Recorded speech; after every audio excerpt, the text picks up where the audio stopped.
Yeah, he's been good. Of course, we've followed his career from afar, and since he left here, and I think everyone's very, very happy to have him back. And he can speak for himself, but it seems like he's happy to be back as well. The mood's been very good. He's worked well, and we're looking forward to Saturday, of course.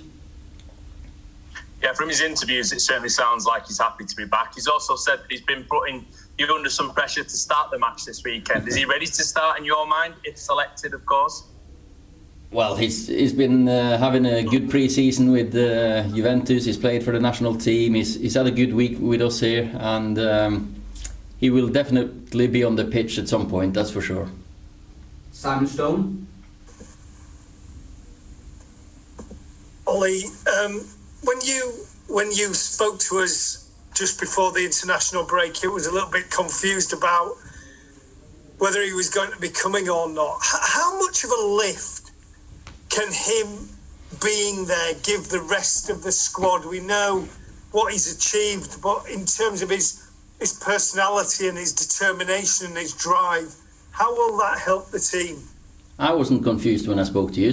That was you had you were confused. I wasn't. I was quite happy at the moment, but couldn't say everything, of course. But Cristiano coming back in with just the way he's conducted himself this week as well. He's come in, and of course we know what he's achieved in his career, but he's coming here to achieve more, and he's coming here to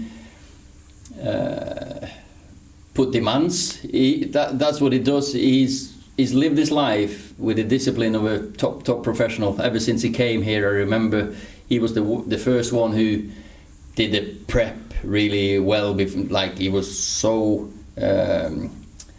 every day, then 45 minutes before training session, and we started looking at this kid doing all this before training, and he'll have the same effect now with all the players. Even though the group obviously we have grown as a group the last few years. I have to say the determination, the desire, the focus has improved all the time, and bit by bit, even like bringing Rafael in, he's come in with a winner's mentality, with an unbelievable focus. But then of course Cristiano comes in as well, and that, there's no place to hide when you got winners like them. You can't go into training and give 95% or not being focused, and that's what he demands of himself and of everyone else. So it's been great to having him in. I'm sure you'll be asked more about Cristiano, but can I ask you about Fred and the situation with the Brazilian players, and